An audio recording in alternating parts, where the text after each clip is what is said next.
I think we should aim to be all-rounded human beings, right? To be all-rounded, there's four pillars. There's spiritual success, financial success, physical success, and emotional success. Those, or mental, those pillars are required to be an all-rounded person. You don't need to be ultra mega rich in order to be successful in all those four pillars, right? But those four pillars you need to have those four pillars, and if you don't, it will feel like there's a lack in your life somewhere.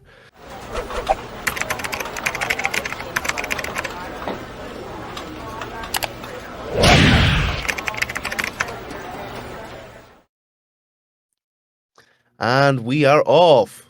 Welcome to episode 12 of The Paradigm Shift, where we talk about how a moment in time changed people's lives for the better. And another guest to tell us how a paradigm shift occurred in their life is actually an old friend from secondary school.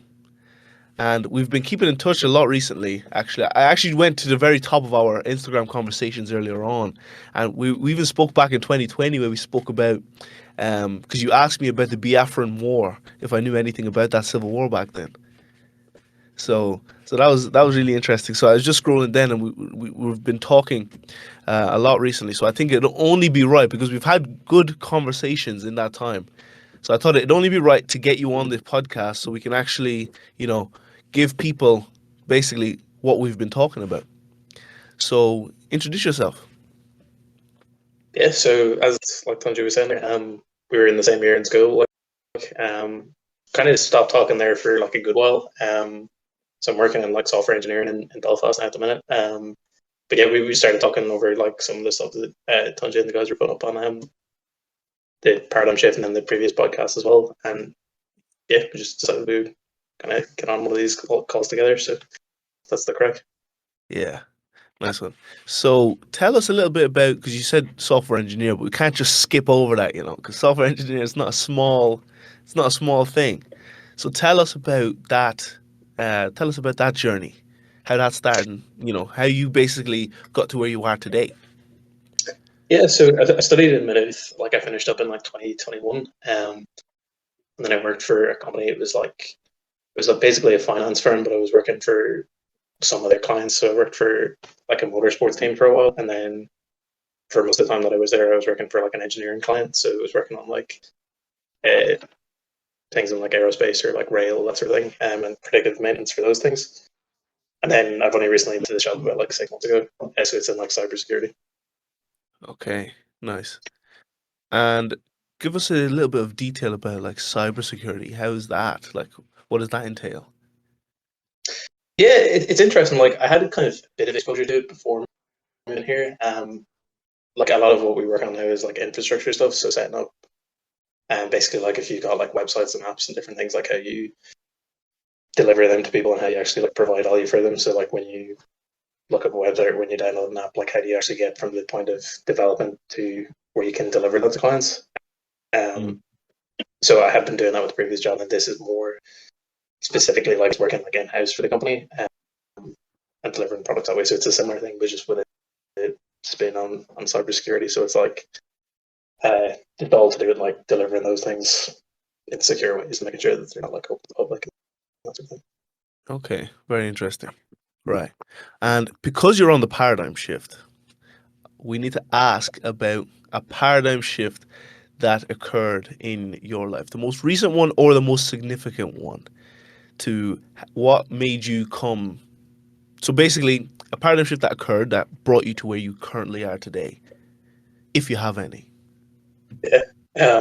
So I actually before we went to this call, like so Tanji like touched base with me there about like 4 o'clock today, which is only like a couple hours ago because I thought we were in a planning session today. So it's a bit of a surprise that I would actually do the like paradigm shift and like outline what that was beforehand. But it was actually kind of good because it got me thinking, and I think that was probably no harm in the end. But I think one thing for me was definitely like um, not really taking into regard like what other people think, and being kind of preoccupied with like how others view you and kind of being more preoccupied with your own success for its own sake, Mm. versus just because you want to be seen as successful by other people. Yeah.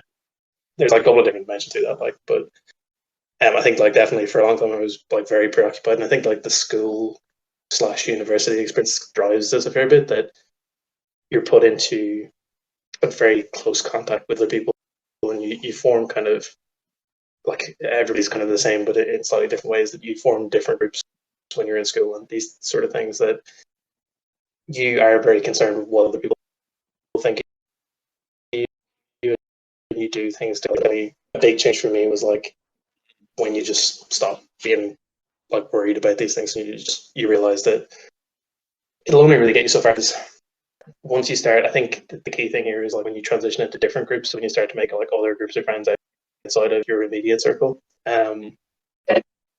that's harder to maintain. Like you can't please everybody at once, and I think that brings about a sort of realization that if you can't please everybody else at once, maybe you should just look at pleasing yourself and kind of get ahead for your own sake, as opposed to what other people, how they would view that. Way. Oh, that is very interesting because a lot of people are actually currently going through that exact thing right now. A lot of people care about what other people think about them, opinions of other people. And one thing that I've always preached on this podcast and the old one was not to care about what other people had to say about you, because when you die, everyone's going to forget about you in 2 weeks anyway. It's not like they're going to remember. You'll be the topic of conversation, the topic of discussion for like 2 weeks on how good of a guy you were and stuff like that, and all of that mediocre um, level zero kind of focus. And then afterwards, you're gone, and then everyone's just going to get on with their lives again. So, you know, ultimately, not caring about what other people think about you is like so important. And I can definitely see how that can be a paradigm shift for you. Very interesting. Yeah, I mean, to be fair, like, because when I was thinking about this, trying to put like a topic that would go through with the whole paradigm shift thing, right? There is Hmm. definitely, I would say, a follow-on sort of thing that happens there, where you start off and you kind of get to the point where you don't care what anybody else thinks, but you can get quite materialistic, and you start to think yourself are doing a great job on your own steam, and you lose a bit of humility, and you basically you become quite unpleasant, I would say, in that phase of life. So there's like a second kind of follow-on thing there, where you also realize that you're not. Basically, you grow to the point where you realize your own worth, and kind of, uh, like the value in doing things for like your own sake. But you also get to the point where that's not everything. Yeah. Um, and I feel like that's a lot of people who do pretty well for themselves don't really reach. And I think it's something that it's pretty important to kind of retain that humility and get back to that point. Because there's not really much of a point in doing well if like you end up kind of putting your own past behind you, and you end up kind of like all of like the people who you previously hung about with, or your like family, kind of get alienated in that sense, which is not Mhm. ultimately for them really. Yeah, that's interesting.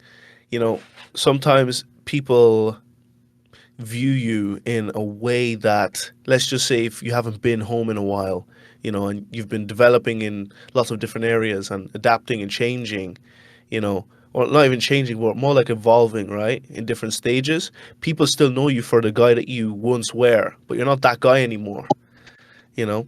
But also, realizing that you still have that person within you. You are still that person. Remembering that could definitely you know would be good for the humility aspect as well. That's very interesting, and I definitely agree.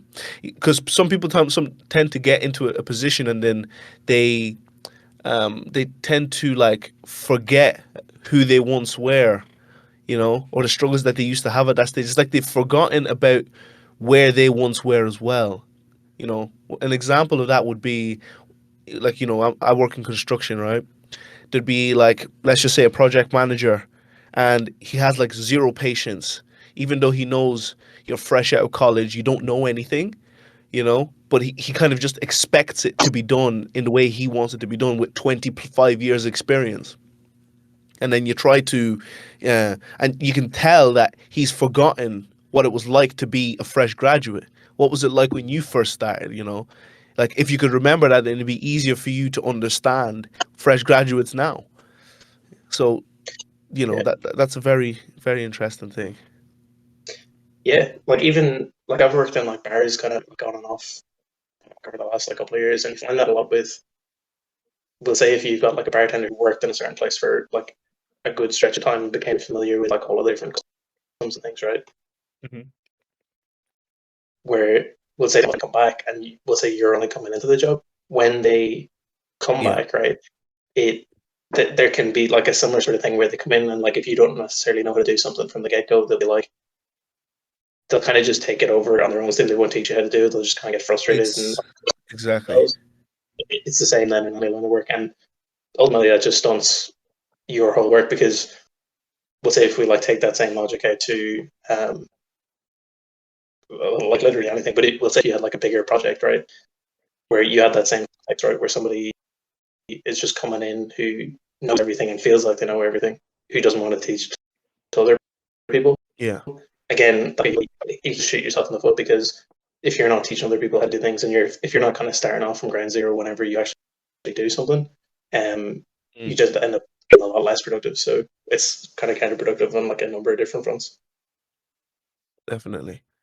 And when did you come to that realization as well? Was it only when I asked the question that you had some like thinking about it, or has this been something that you've actually been thinking about for the last while in terms of like the not caring about people's opinions and kind of doing things for yourself, but also putting yourself in a place of humility to understand that you're not better than anyone else? I think I only really like, thought about it in such like concise terms there, like when the kind of question was raised and like I had to come up with like a topic for it. But I think Mm. definitely um like moving to Belfast, like I didn't really know anything else before I moved here. Mm. And that was definitely like quite a humbling experience that gets you to consider a lot of things that I feel like one thing that people fall into quite a lot is maybe this is like a something that's quite prevalent in Ireland where it's not necessarily in other cases. I feel like let's say like English people don't necessarily do this to the same extent. That's the impression I get, but it might not be accurate. Um, Staying in the same, we'll say, town, or Mm. kind of not moving out of your own comfort zone until you're like people do it until they're a good age, and I feel like that really holds you back and kind of a lot of a lot of the time the logic for it is like you're saving money or you're kind of getting a handier deal in life. But I feel like you get to a certain point where you do ultimately have to go and leave your sort of safe space, I guess. Yeah. And when you it's just going to be hard. I think when you prolong it, it just makes it more difficult for you to do that down the road. Mm. Um, I feel like definitely like moving to a place where you don't really know anybody else. Uh, it definitely made that pretty clear to me about the value of that. 100%. I had to leave. I left for college. I think I left my house twice, and then the third time I got married and moved out, permanently. And to get out of um, the nest per se, I think it's very important for a man to do that very early and to gain as much responsibility very as early as possible as well. Um, just because, like, if you're at home, you get too comfortable, and that's an issue in itself, right? When you're at home, you get way too comfortable. You like you can tell yourself, "Oh, I'll do it tomorrow," but when you're living on your own, you can't. You can't really give yourself that leeway. I'll do it tomorrow, or I'll let somebody else do it. If I don't clean it, someone else will clean up after me, right? But when you're on your own, you don't have a choice but to make it happen and make it work. You don't have a choice. You can't sleep in. You can't not go shopping, because if you don't go shopping, you're not eating anything, and if you want to save, then you can't be ordering food. So it lets you build responsibility and to understand, because some people actually don't know what it's like to pay a bill. Like, people are at home and don't know what it's like to pay a bill. They don't even know what a bill looks like. How do I even pay for bins? People would ask. You know, they wouldn't even know that much. So it's very good to get out, because you need those real life skills, or else life will really humble you later on. The earlier, the better. Yeah, big time. I think when you're at home as well, it's like as you say, kind of like the not paying bills and that sort of thing. ultimately, like if you're out on your own, but if something is like annoying you and you're not like happy with it, there's ultimately no way around it. If you're out on your own, where like if you're at home, it's like, well, like I'm not making enough money. Could you knock like 50 quid off the rent or like whatever? I don't really like.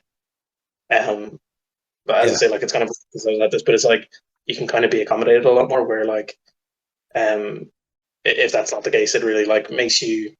It drives you to kind of figure out what it is that you prioritize and what it is that you really want. And the same goes like in the opposite direction. That like if you're out on your own, or maybe this is the same case if you're at home. Um, we'll say if you're living way under your means and you feel like, uh, well, like I mean, maybe if you're like making a certain amount of money that you don't necessarily have anywhere to put that, right? Like I know a few people who are like this, and they don't really have much of a head for like markets or anything like that.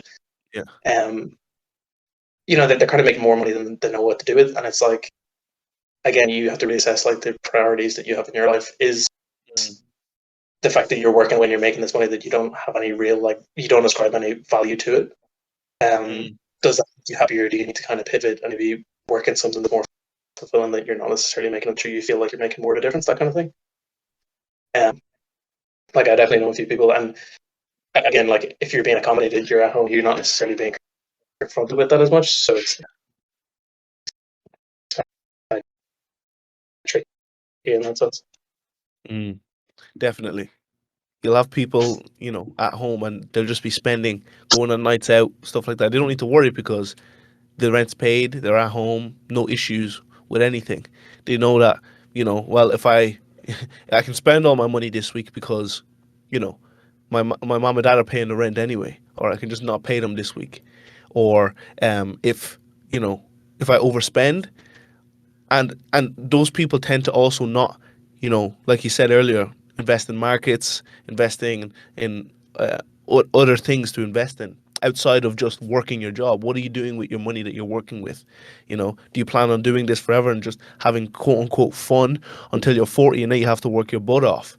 And that's how it tends to end up when people take it too easy when they're young. People say enjoy your youth, enjoy it, of course, but later on, um, the consequences will always come back.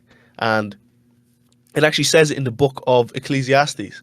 You know, King Solomon speaks about, enjoy your youth fruitfully, enjoy it as much as you can, but just remember at the end of all things, you will always be accountable to God. So it's like, what are you doing in your youth that will make you accountable later?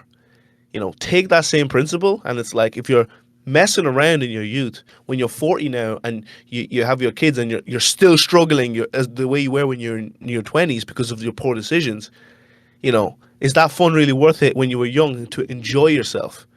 Now you have those regrets, you know? Yeah, exactly. I think I can't remember the exact way you worded it there, but the whole thing of like enjoy your I think it was enjoy your youth fruitfully, right? I feel Yeah. like there's for some reason like a default as to like what enjoying yourself looks like, right? So there's the thing of Mhm. like enjoying yourself. If you were to, have like an infinite amount of money and time and everything, enjoying yourself would be like basically, and it's hard to say how like narrow or cultural thing this is, but basically that enjoying yourself is like going out the beer and like basically do earn that don't have longevity, right? And I don't know how true that actually is. I feel like that's what's put forward by like pop culture and like that's kind of what's pushed on you and you watch like films and stuff and that's what people who are having a good time actually do. But Mm. I think if you're really, like critical of like if you were to do that and like I'm definitely not like pointing fingers because I definitely gave that a good go and tried to see if that did work and it only really goes so far before it just gets boring. Like you can only do the same thing for such an amount of time before like you do kind of want to be a bit more constructive and like just build towards different things that you can't really like fulfill yourself in that sense So, just by sort of I don't know what the word for it is like hedonism sort of thing. yeah, Um, hedonistic. Yeah, I don't yeah. So for the people that are listening, hedonistic kind of lifestyle means living a lifestyle filled with all the pleasures, all pleasure, no pain. You know, you just live for that. the fun, going out every night, partying, having sex with who you want, doing all these wild things, doing drugs, all that stuff. People consider all that stuff fun, right? But fun is different for a lot of different people. For me, that's that. Like I can't say doing that consistently is fun. I'll do it once a year, right? And back in college, I thought because I was very different from the boys in my course because I found for me fun was coming home on a Friday, watching anime until I fall asleep and ordering a chippy. Like that to me is personally is fun, right? But like I used to go out maybe 3 or 4 times a year in college, and I thought that was a lot. But people would go out weekly when I was there. And but I think people just have different tolerances for it.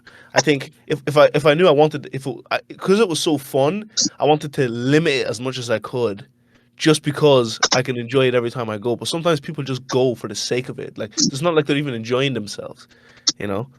Those few times that I went there, I really enjoyed it.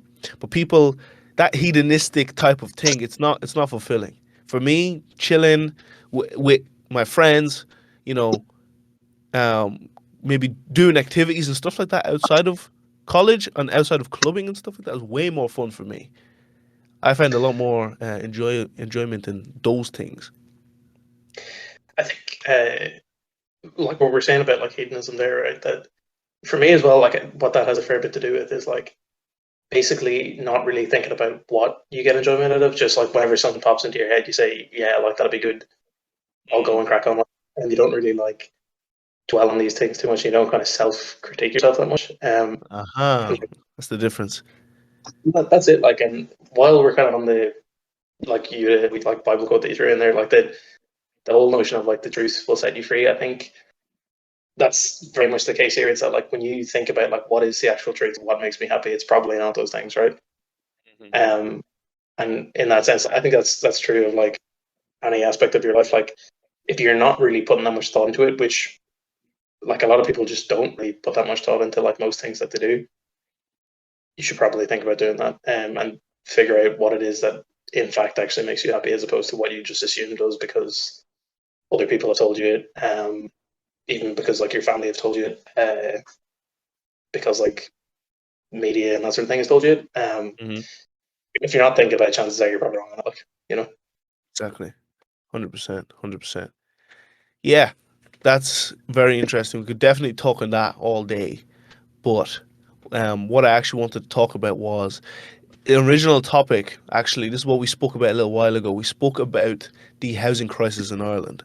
Because I know you were very passionate about this type of topic. So we actually had a big discussion on this. And I thought it'd be good to actually come on here because we didn't get to finish the conversation because I said we should definitely talk about it in a different setting. So that this here would be probably the best way to talk on those things. So in terms of the housing crisis, right? And I think it was homelessness as well. Tell us about your views on that. will kind of push these things on you, like, oh, you need a massive house in the country that has like 5 beds or whatever, and like Mm, a lot of ground and that sort of thing. And people are put in positions where they have to either buy this or they can't really buy anything, or they can buy a completely unreasonably high, like priced house in like Dublin or Cork or whatever. mm, Or even in like regional towns, it's a fair bit worse than it used to be. Like, so like those are the choices that you got, and I feel like that whole thing is just driven to whoever owns those houses and whoever's building them is just to make the maximum profit from the amount of like land that you can sell or like build stuff on. So I think yeah, that was one of the main things we were on about. yeah.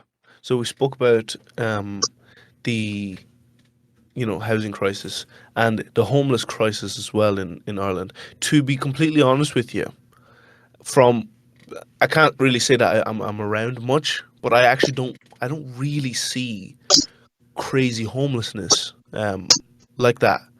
Like I was hearing, and the reason why I say that is because it became prominent to me because of when Ukraine were coming to Ireland and coming here in mass.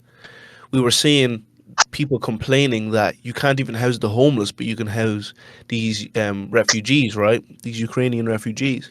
And it's only then that I realized, like, not realized, but it was only then that I kind of even heard that there was a housing epidemic for homeless people, and that a lot of homeless people are actually, well, was about to say a lot of homeless people are homeless. Of course they're homeless, but a lot of homeless people can't get a place to stay.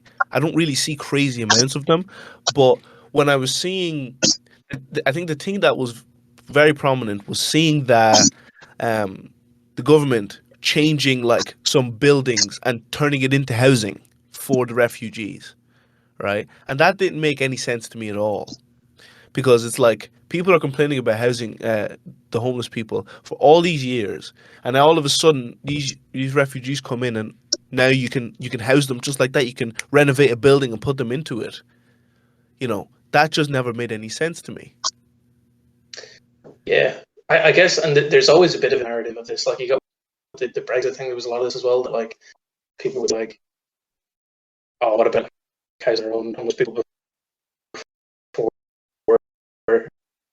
um, like you let immigrants come in? I think like, Yeah, there's certainly waiting on like a really goes far like that. Um, like, they are kind of two things. I think the thing is like you're homeless. The two things, right? You're saying that like it's not really that obvious. So and there's a lot of homelessness that's not actually straightforward. There's people on the street. So it's like people don't have permanent accommodation. They don't have actually things like that. Just going to knock on a different. So there's very that I would say that back. What was the next one say could you say that again? That you cut off a little bit. there? So there's like the whole thing of like homelessness. It's not as like straightforward as just being like on the street. Yeah, You don't that are like in place. Like maybe we can those people as well. I guess. yeah, you Kind cut off again. of Every time you're getting to the point, it cuts off. oh, sorry. I had a second, but I can't remember what it was like. So yeah, that's kind of the main one I had there. Okay, right. Yeah. So another thing about um, the homelessness epidemic that we're seeing, and not only the homelessness epidemic, but just for working class people as well, how difficult it is to afford and be even eligible to buy a home in Ireland. You're living in Belfast right now, and houses up there, like a single man on a decent enough salary can actually afford to buy a house up there, right? But here, that it's literally impossible unless you're making 80K plus, you know, to be able to do that. Um, Anywhere around this region. But you could do that in Belfast because houses up there are relatively cheap, and the ability to actually get funding is a lot less stringent there than it is here. I think Ireland changed since the Celtic Tiger. Um, and another thing that I've realized is that this is something that I could actually feel was the wealth disparities in Ireland as a whole. It's actually very significant, and it's only getting worse. What's your take on that? All about the wage stagnation thing. Yeah, I think that's like a pretty prominent thing. Like not necessarily in Ireland, but like kind of the world over. That like wages really aren't increasing, especially in like public sector jobs that like previously would have been considered better jobs. I feel like they've really dropped off. Um, Probably for a couple of different reasons, right? I mean, we could probably dig into that more, like why those wages have stagnated. But I think that's the main issue. Is not really that the house prices have gone up; it's that they've gone up Hmm. on speculation of all of these different things. Yeah. And you don't really see like people's like the actual money that people have in their pocket going up by that much. Mm, interesting. I think one thing that we also talked about previously was like the kind of fixation on Dublin, and that like a lot of the development that happens in Ireland happens around Dublin, Mm, and that like other regions that you could perhaps do like the same amount of business in those places. Why don't people live there? That sort of thing. mm, That's also a pretty valid one. Like I don't know if that's definitely. a thing. There's not enough rentals or houses for sale, or if it's the same problems as Dublin on a smaller scale, or what the actual reason for that is. But that's one we did touch on as well.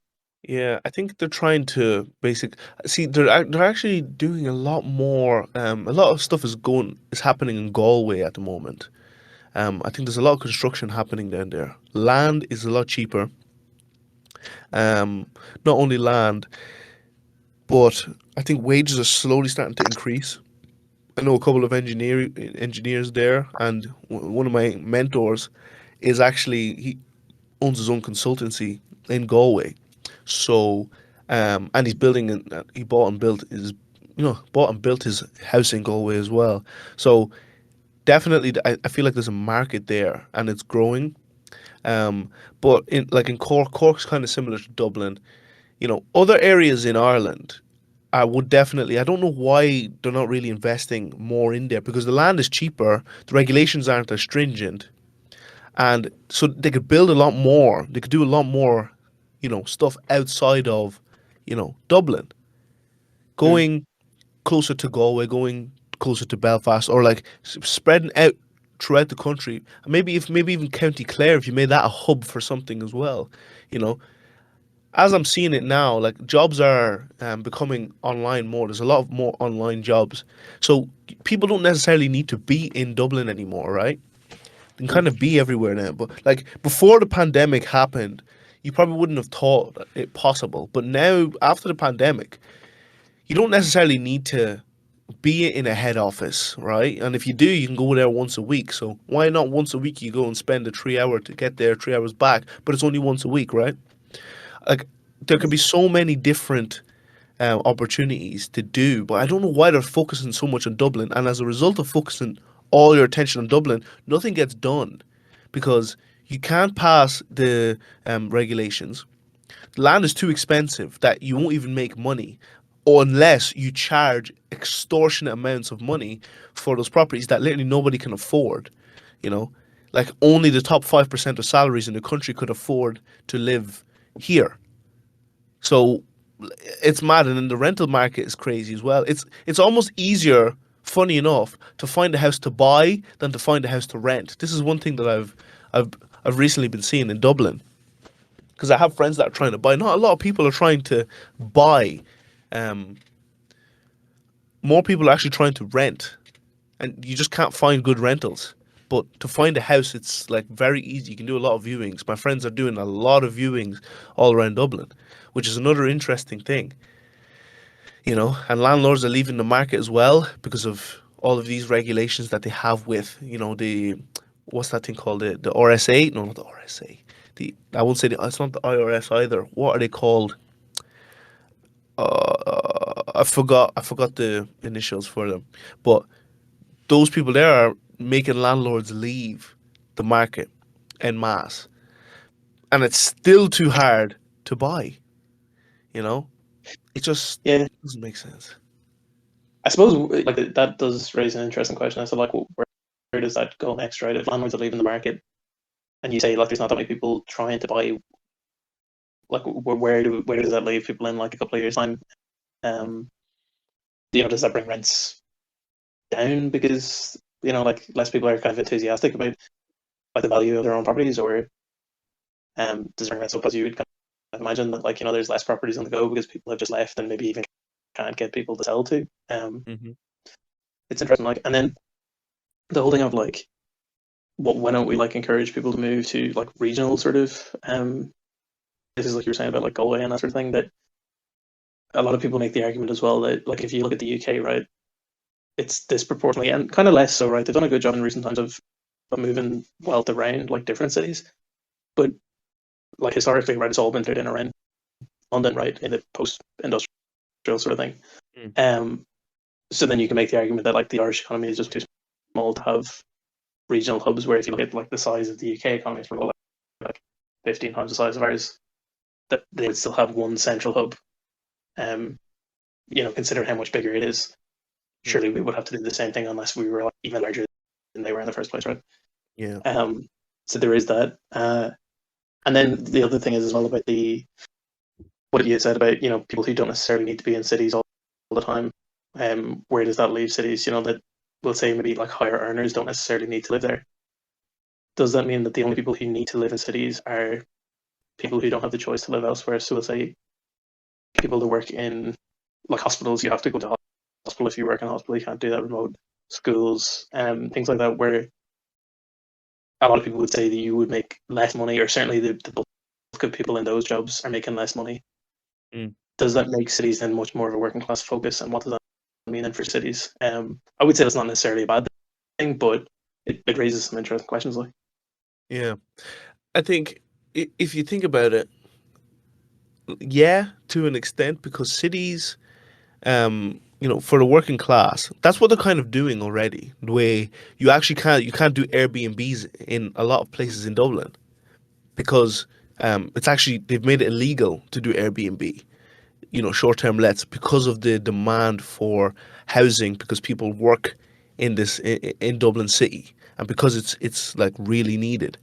A lot of companies started are complaining. I was listening to Dash Burger. There's like a burger joint, and they were complaining about staff not being able to retain staff, so they had to close one of their locations down because staff literally it's the rents are just so crazy and people aren't willing to work for €12 an hour when they have to pay, you know, 1300 for accommodation in Dublin, or if they're paying like crazy money, like if they're only getting 1600 a month and half of it's gone on rent, it's not really going to be worth it. You're going to leave and you're going to try and go somewhere else, right? You might go to a different country, maybe you go to Australia or something. A lot of people are leaving, and the fact that an establishment posted that on their social media to let people know, I was just like, wow, so this must be really an issue.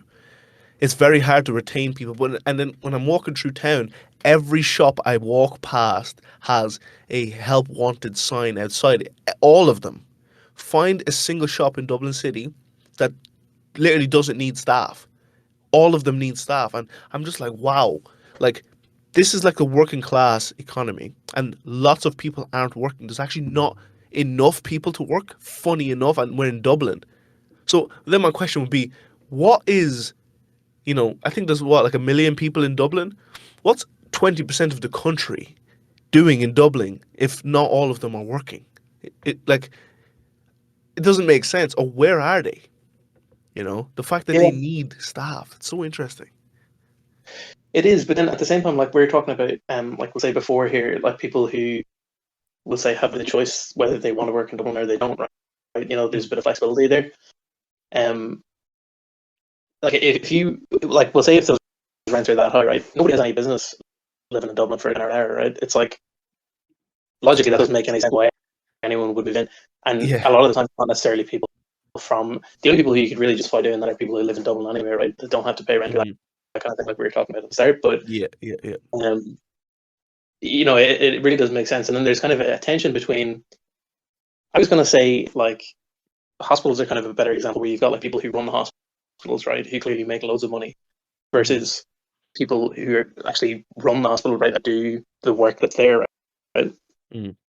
Like nurses and kind of carers and that sort of thing. There's definitely a tension between those two groups of people, and then you look at like, let's say like a restaurant chain like that there, where managers of those places don't even necessarily make that much. So it's like everybody working in the place, apart from the board of the company, right? So the higher ups don't really make anything, right? And Mm. it's like, how could that business in any way like exist if nobody in that process, apart from the top, very very few people are actually making any money worth talking about? Especially in like a built up area, you can see in a regional place how that would exist, but like it makes it very difficult to understand like why anyone would want to set up a business in Dublin or cities that have similar problems like that. Yeah. It wouldn't really make any sense. Like, imagine you're making the same money in Glendimplex in Dunleer This that like you would in in Dublin city centre. yeah, It's probably it more just honestly, like yeah because doesn't. I feel like in regional sort of places like we'll say like Glendimplex. Now I don't know that if this is the case or if this is not the case, but the general just there, right? Of having like a regional employer like that.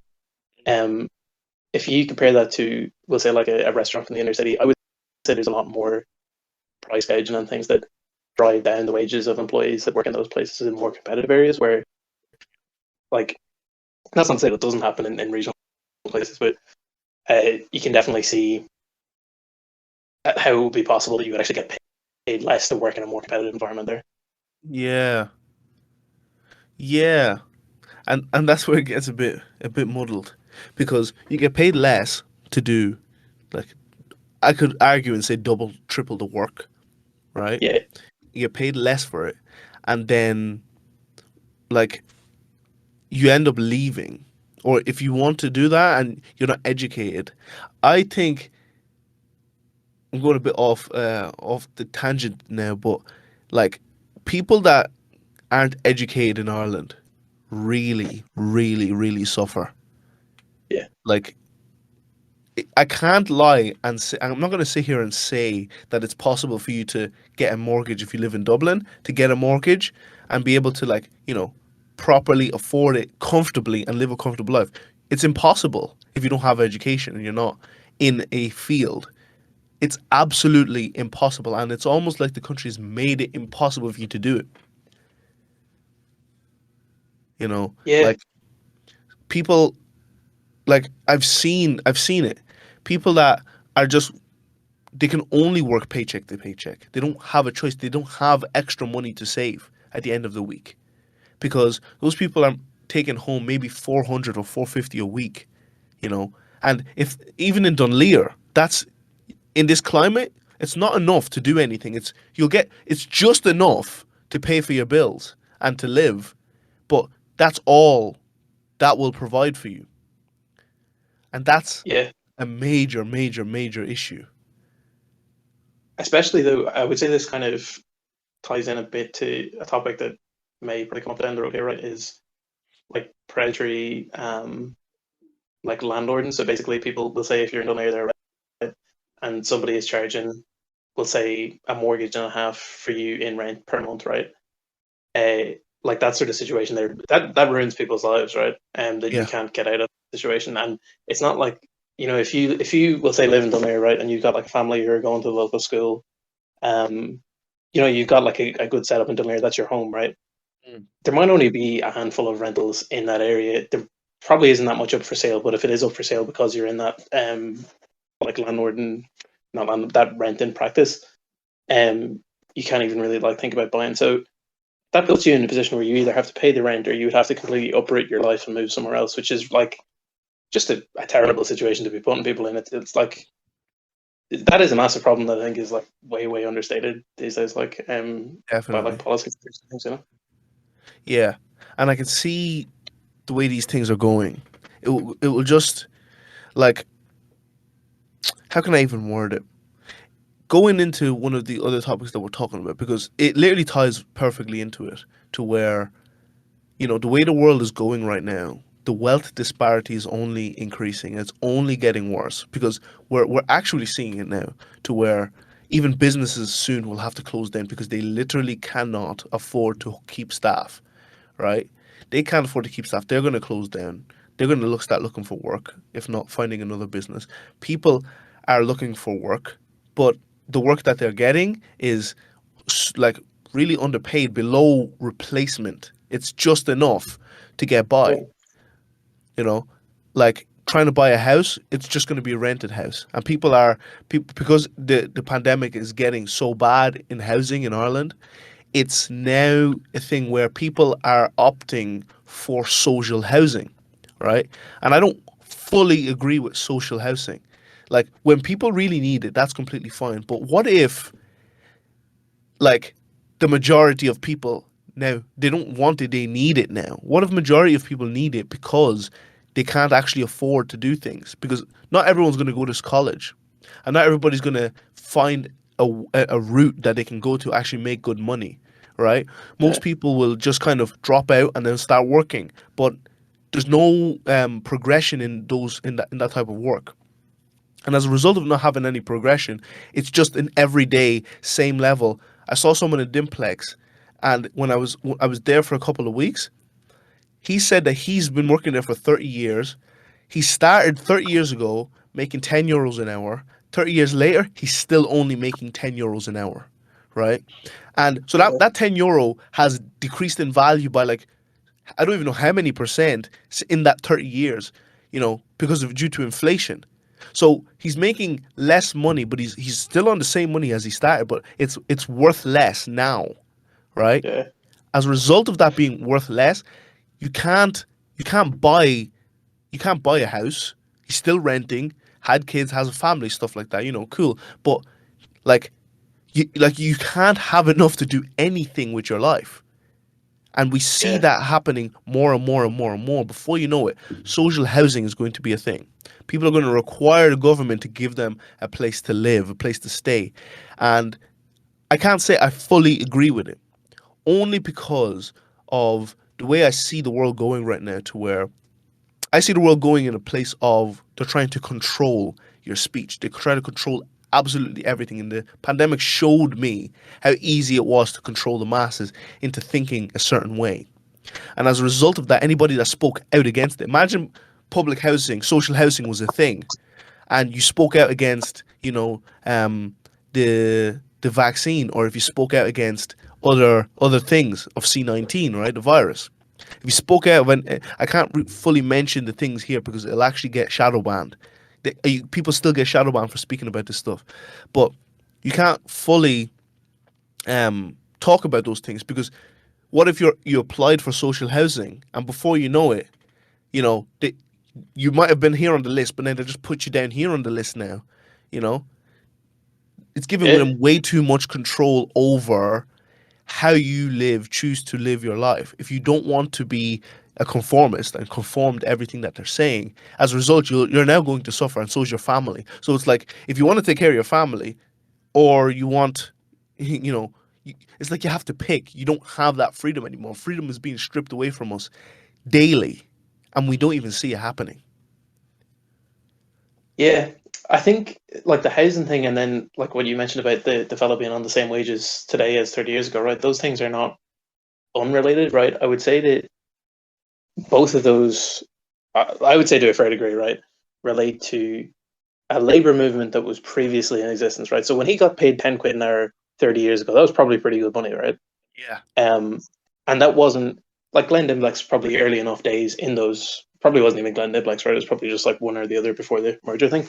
Hmm. Um, but in those days, it was probably like an early enough company where you would kind of associate that sort of thing with frugality and trying to keep costs down. Yeah. But they were still able to pay him a tenner an hour, probably not just because, out of the goodness of their hearts, Yeah. probably because of the whole labor effort, right? Putting pressure on groups that, otherwise you would have a situation like this here where he's still getting paid the same in 30 years. They would have been putting the pressure on and saying, here, this fella's not going to show up to work because we're going to tell him not to show up for work unless you pay him a fair wage, right?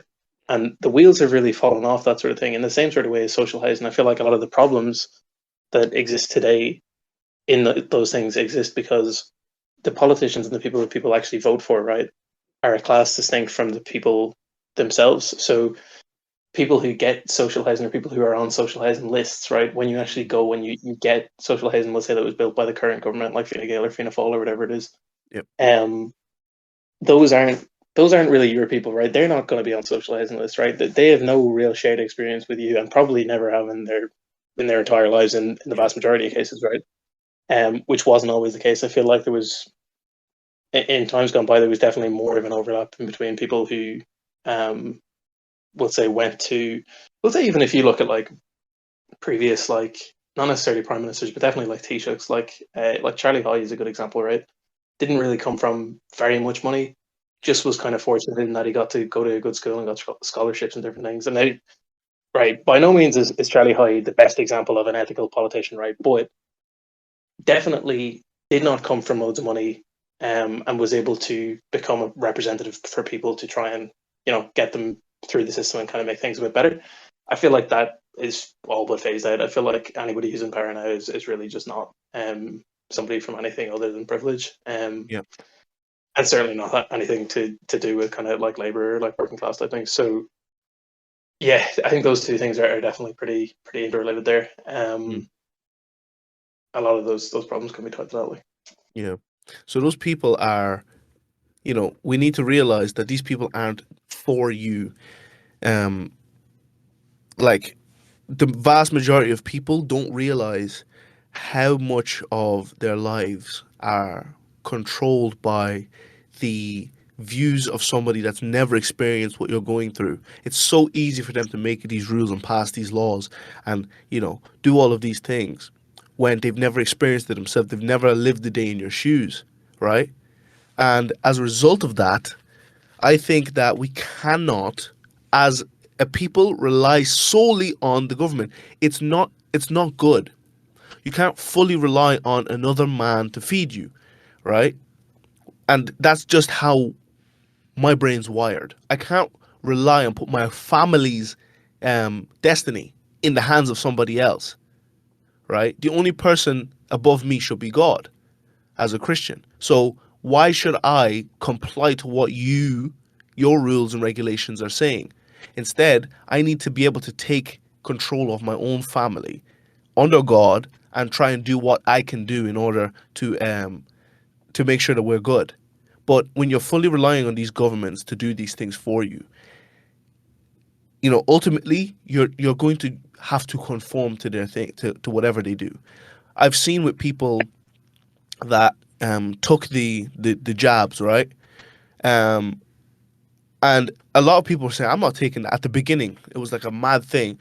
I'm not taking that. Yeah. Oh, no, I'm never going to take that. What's the point? I don't need it. A, B, C, and D. That quickly changed. The narrative quickly changed through the news by saying that the people that haven't been jabbed, they are the reason that the country is still locked down. They are the sole reason because of them, the virus is being passed. People are passing it to each other because of the people that didn't get this jab, right? The narrative changed again to where it's you can still pass it the same way and the same rate. You're not actually doing it to protect anyone else. You're doing it to protect yourself, right? Nobody bat an eye or said a word. Wait, I was telling people, I was jumping on all of this at the beginning, and now you're telling me this, and they just jump on it again, conforming again. Oh, I can't go to the pub. You won't let me go to the pub if I don't get it. All right, fine. Go ahead. Yeah. You know that, and think about it. The pub was enough for you to literally conform, like your well-being. Not like the jab wasn't even. It helps people. I can't sit here and say that it doesn't help certain people. Some people need it, right? But not everybody does. But it's the. I feel like it's a psyop. It's a psychological operation that's happened on en masse, and that it's more of a psychological thing for me personally than the actual thing going in your arm. Because what are you giving up in order to accept this kind of ideology, right? And that's when I've seen that the wealth disparity was just, it was mad. And the amount of people that didn't have a choice but to conform, to where you will lose your job if you don't do it. It's fine now, Yeah. but at that time, they will literally not let you go to work. You literally cannot provide for your family if you don't do this thing. And I'm like, this is very peculiar. And I've never seen it before. The largest psyop in human history, because it affected the whole entire globe. Other psyops is usually in country to country to country to country. This one was a full collective effort, you know. And as a result of this, people are falling into the trap because they take you have 100% of your freedom, right? You have it in a gap here. They take 10%, you fight back. As a result of you fighting back, they give you back 8%, but you still lost the 2, but you think that because they fell back, you've gained. You didn't gain. They still took that 2%. They push again 10%. You push back. That's 4% that they've taken until you have no control over anything you do anymore. And that's when I'm seeing how what was the thing, how how you'll have to, we're going into the age of the pre-Renaissance era. We're going into the pre-Renaissance era right now, to where kings and queens ruled over all, right? And then the peasants, the majority of people, they had to basically just get what they're given. And that's the times that we're living in now. These jobs that are paying you €10 an hour, and the money will never increase ever. The money that you get on when you get into that job, that role, is the money you're going to stay on for the rest of your life, right? That is exactly how it was in the pre-Renaissance era. The kings and queens, they would pay you these pennies, just enough to get by, just enough to where you can't do anything. If you try and fight back, okay, we'll kick you out of the house that you don't own, that you're renting, right? Like, I feel like people are being attacked on all fronts, but don't realize or see it. Yeah, I think definitely like a feature of that as well is right, and this is quite interesting, right, in the way that this kind of gets you in. So there's two different um, facets to the sort of hyper individualism, right, that people have today, right. On the one hand, um, I would say I definitely went down the rabbit hole with the whole like individualism, like the government is all just whatever, like don't worry about these things, and the only one that can have an impact on your own lot in life is you, right? And all of the circumstance stuff, you just need to cast all that off. And the interesting thing there is that does get you quite a distance up to a point, right? Yeah. And as a result, you start to believe that. And if you don't kind of take your head above like the water a bit there and have a look around at the broader stuff that might have worked for you, but someone who has slightly different circumstances would see that and they would say that's quite short-sighted. You can't just say that you can solve all of your own problems yourself, even though you might have done that yourself. Mm-hmm. And that's how you get the vast majority of people to buy into that. Is by giving them that first bit of rope, and then when they think about how did I get to where I am now, it was I did this myself. So it destroys any sort of element of like people should work together. There should be any sort of communal effort to get things done.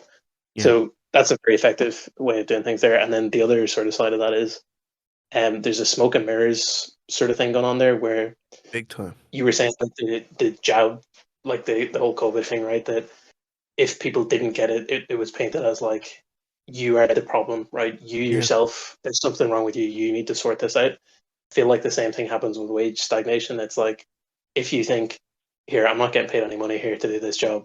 I'm really like suffering. I can't pay my bills, whatever. It's painted as, oh well, sure. If you don't like it, we'll just get somebody who'll do a bit of work for us. Or better again, if you don't like it, we'll just pay somebody in Thailand to do the work for a fraction of what you're doing it for, right? Yep. You're the problem if you don't like it, right? Mm-hmm. And I think that the smoke and mirror thing, because that doesn't really make any sense in the first place, right? It's like, what? So do I just get paid nothing? Do I just get paid as low as humanly possible? And that's that. There's also this is kind of a pet conspiracy theory that I have, right? Is that Let's hear it. We're all about that here. so right, I think, right, the way in Christianity, right, you've got like a multi-part like Godhead sort of thing, right, where you got like the Father, the Son, the Holy Spirit. They're all like the same thing, but they're all different things. Yep. Part of me definitely thinks, right, because in the early days of Christianity, that wasn't as clear cut. It wasn't necessarily Jesus said here, three different parts, one God, that's it, right? It took like hundreds of years for that to develop, and it only really started to become set in stone once like the Roman government started to actually sponsor councils and different things. Yep. So I think it is possible that they sponsored that as a means of a similar sort of smoke and mirrors, where they would say, here's this religion, it basically makes sense, but here's, I would say, not really that central an aspect to it that doesn't make sense, but you've got to believe it, and it's now a core tenet to the religion. And as a result, people, once they have this massive part of their life where some of the core bits they don't understand, they'll start doing the same thing with their day-to-day life, right? So how the country is governed, their relationship with like their own kind of like working environment and things like that. So that's one. I don't know how relevant that is, but it just kind of popped into my head when I was like saying about those things there. That's actually very relevant because as you said that, something just came to my mind. You've probably heard about that experiment with those chimpanzees where there's a ladder and there's bananas at the very top of the ladder, right? And monkeys will come in, and as they come in, um, and they see the banana up there, they run up the ladder, grab the bananas. But as a result of him grabbing the bananas, they all get shock. All of them get punished, right? As a result of one chimpanzee grabbing the banana. Right, cool. It happens again. They let another monkey in, and he climbs up, grabs the banana. All of them get shocked. Happens the third time, does the same thing again. They all get shocked again. And now, the fourth time it happens, as soon as they see another monkey try and climb up the ladder, they beat him and they don't let him climb up the ladder. But that monkey that was trying to climb up doesn't understand why. He just conforms to what Right. because of the beating and the lashes that he was collecting from the other guys, he just knew, okay, that's not somewhere I should go. Another monkey comes and tries to do the same thing, and eventually they remove the ladder. No, sorry, they remove the bananas from the top of the ladder, and they just have the ladder there. And as a result of that, anybody that tries to touch the ladder, any monkey, new one that comes in, it's just a rule now to where they don't even know what the punishment is. And now all the original set of monkeys that were in there that did get the shock, they've all been removed. And all the monkeys that are in captivity now haven't actually received that shock from actually climbing up and trying to get the banana. It's just a rule that's implemented now, right? And that speaks so deeply engraved into what society is, because these things don't just happen over, a 10-year span. It's hundreds of years, right? Similar to the monkeys, the monkeys that are left the cage, take that as humanity, they've died off, but the rules are still set. The rules and beliefs and all of those things are still set in stone in the next generation, and some people don't even know why they do what they do. And as a society, a lot of the times you don't know why we do what we do. We don't think. People actually don't know how to think. People are just told what to think, just like the monkeys in that case. So we're all like caged animals. We think we're free. We're really not. You're caged by the psychological operation we've been placed under. It's really mind control that's happening right now. The reason why people get confused in life is because they don't dare to question. And as a result of that, because they don't dare to question, they never really figure it out. And we see that now as a whole and as a society, to where we can see think about it, like we spoke about investing and stuff like that. Think about the percentage of the Irish populace that would think about, doing something outside of work. You're 9 to 5, and then outside of going to the pub on Friday, Saturday, dying on Sunday, going back to work on Monday. It's it's such a large part of it's ingrained deeply within the society to where people don't think about doing anything for themselves after work. After work, they just want to relax, go to the gym and relax until they have to go to work the next day. They don't do anything with themselves. And they do that all week and repeat and repeat and repeat and repeat. Their kids see that, repeat, repeat. It's like the monkey see, monkey do. Everybody's just doing the same thing. Nobody's questioning their day to day. What else can I do?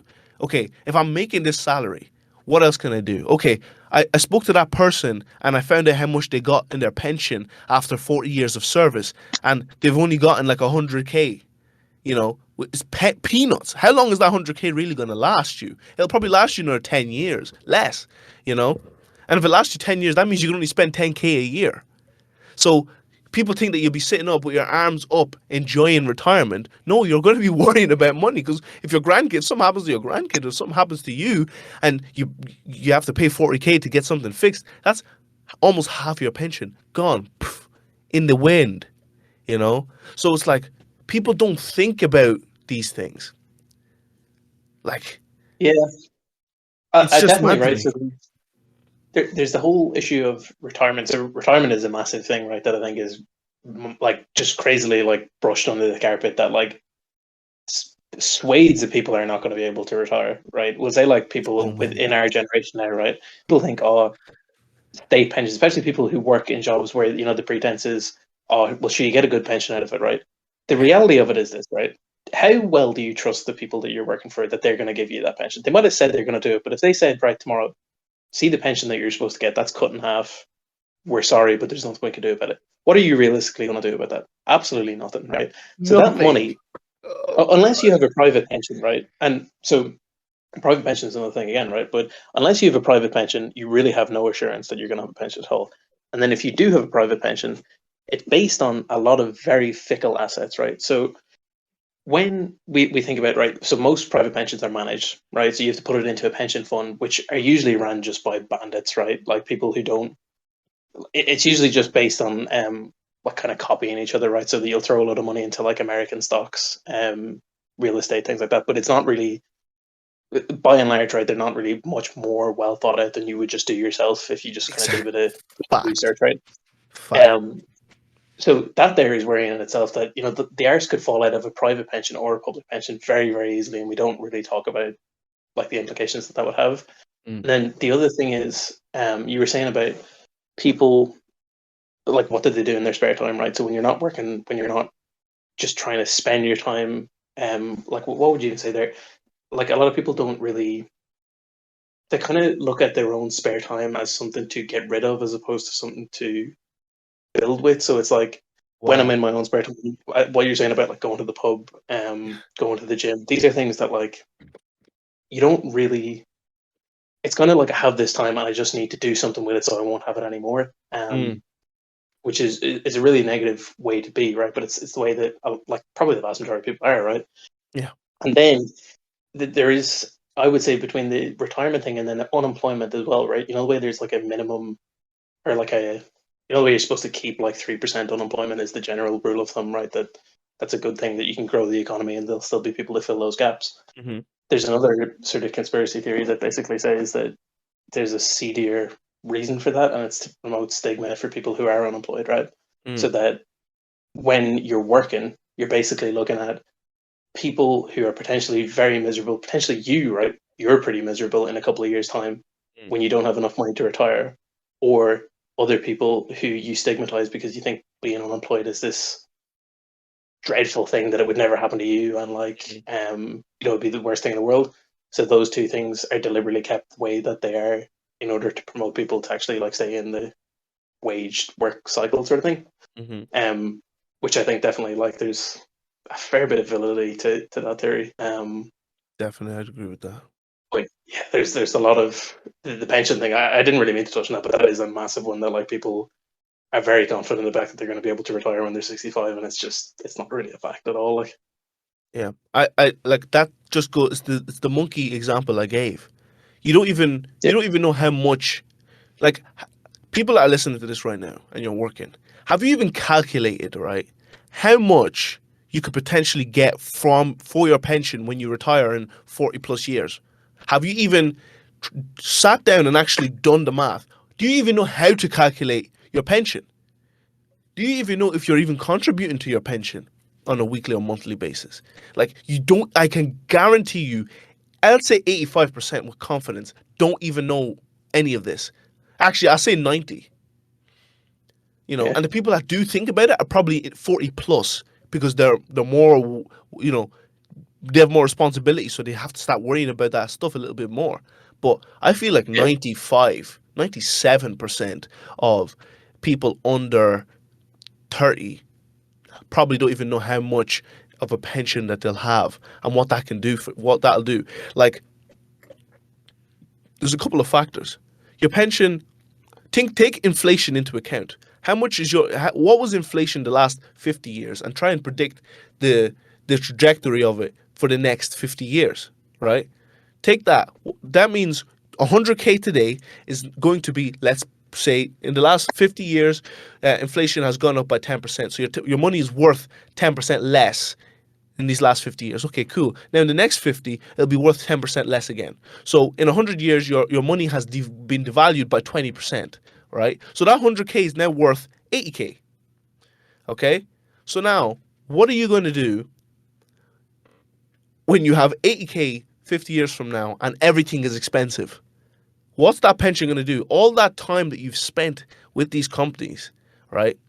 When that pension lands, you'll realize very quickly that the fear is going to come over your whole body when you realize, what do I do now? And you'll go and take a part-time job as a retiree, right? Because that's what a lot of people do. They're doing that today.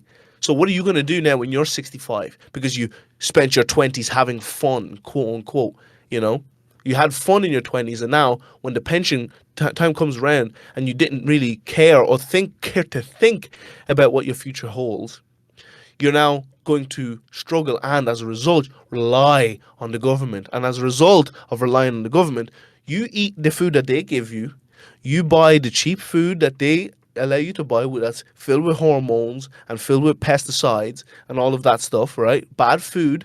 You have no choice because you can't afford anything better. You're going to be psychologically manipulated into hating people that have more than you have, because you have the poor decisions you've made in your life, right? And you want people to feel sorry for you, you'll have to get housing that's given to you, and you'll be getting a universal basic income. That's the way the world is going to be going, because your pension is not going to mean a damn thing.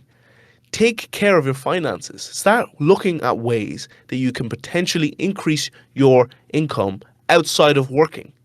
All right, until your earned income, like I spoke on the podcast with Shane Fleming. Go and listen to that one, where you want your investment income to slowly overtake your earned income, so that way when you retire, your investment, so your standard of living doesn't have to decrease when you retire.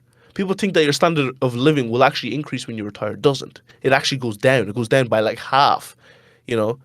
So like you're not going to be going on those holidays every year, and stuff like that, unless you just have absolutely no financial mind to you and to think about the future.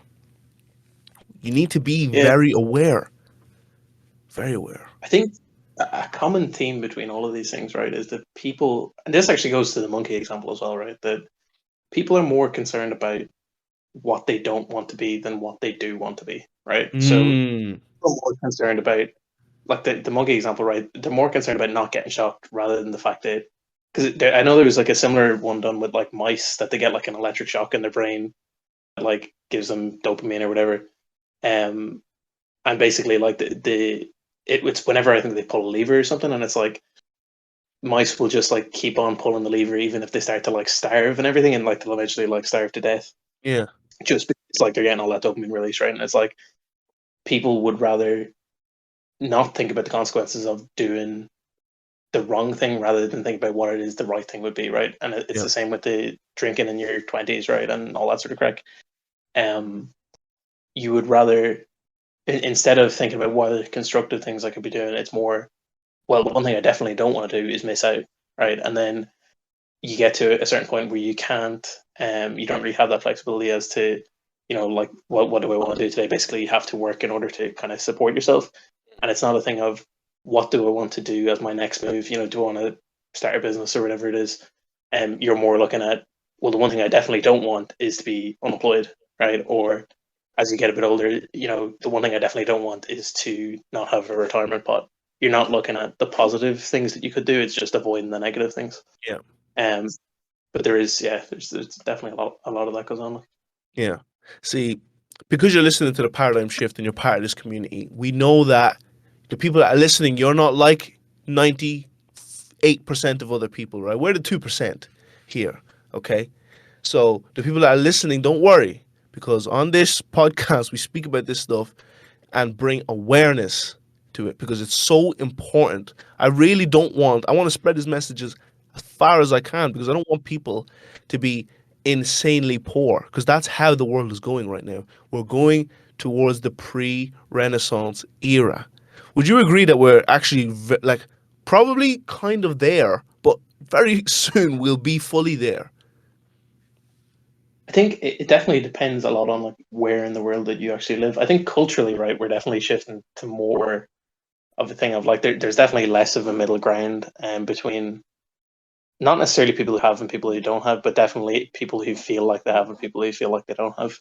Mm, Um, like I would say, Ireland is definitely becoming quite a class divided place. yeah, for real. I feel like we'll say in countries, what would be a good example? Like, I mean, if you look at like the Chinese example, right, it is quite an interesting one that like if you're not a part of the government or a very wealthy person who has very tight relations with the government, right, Yep.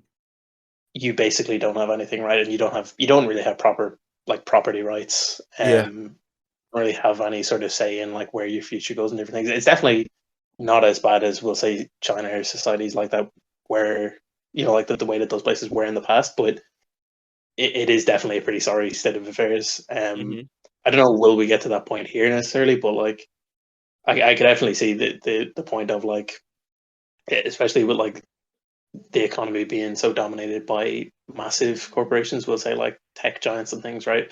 If you look at like the US economy, right, the only reason that is still a competitive economy is based on technology, right? Which is not necessarily to say that it's Mickey Mouse and like, if it wasn't for tech, sure, where would it be? Like technology is kind of where the money is at these days, but at the same time, all of the substantial wealth is more or less controlled by a handful of different companies.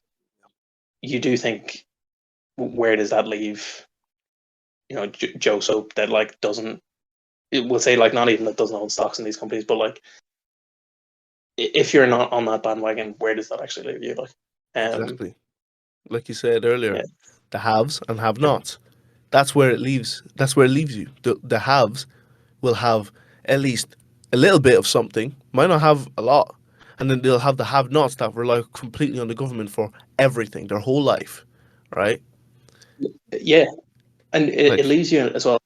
Sorry, did I cut you off? no, you didn't cut me off. Oh, so well, what I was going to say was like, so we then think of, right, people who, we'll say the have-nots group here, right? Hmm. Um, what they're fed, right, through like the media and like films and different things, right, is like this whole thing of, if you're not happy with your current lot in life, take a look at Mark Zuckerberg or Steve Jobs or whoever, right? He founded this massive company and then he had loads of money and whatever, right? And the reality of it is, the vast majority of people, myself included, guaranteed, right, are just not like these people, right? We're just Yeah, not like built that way. You might be moderately successful, but in the context of the broader picture, you're just never going to be like those people. So consuming that media really just pollutes your mind to this unrealistic, as we were on about the individualism stuff. It's like, it makes you believe that everybody can be like that, or that you have some realistic hope of being like that, when in reality what you should be looking at is moderate success. Please, can I have a job that fucking makes me a few pound, and like just like have a generally good life? I don't need to be a multimillionaire, but it's like, can I just have like a basically good setup all around? And yeah, that's kind of what we should be striving for. But I think you're kind of fed the opposite of that, really. Like, 100%. I think we should aim to be all-rounded human beings, right? We need to be, and to be all-rounded, there's four pillars. There's spiritual success, financial success, physical success, and um, emotional success. Those, or mental, those pillars are required to be an all-rounded person. And, you know, you don't need to be ultra mega rich in order to be successful in all those four pillars, right? But those four pillars need to be, you need to have those four pillars. And if you don't, always going to be like a lack of some sort in your life. There will feel like there's a lack in your life somewhere, right? Because if you don't have spiritual, if you're not yourself or your family, you'll have to rely on others to do that for you. You'll have to rely on another man to feed you and your family. What kind of man wants another man to feed him and his family? You know, you need to take that responsibility upon yourself financially to be able to provide for your family and protect them financially. If they can't go to school, you're in trouble, right? Especially if the economy is not is going in a different way. It's your responsibility to provide for them financially and to make sure that they're okay. So if you can't do that, you're in trouble. Physically, as we see, men are weak these days because all men do is consume horrible foods, bad foods, and pornography and all those other things that just kill you physically. Testosterone is at an all-time low. Women's grip strength has doubled in the last 20 years. Men's has actually went down. Imagine how crazy is that our grip strength is now being compared. Women's grip strength has doubled, men's has gone down. So as we can see, masculinity is kind of it's at trouble here, right?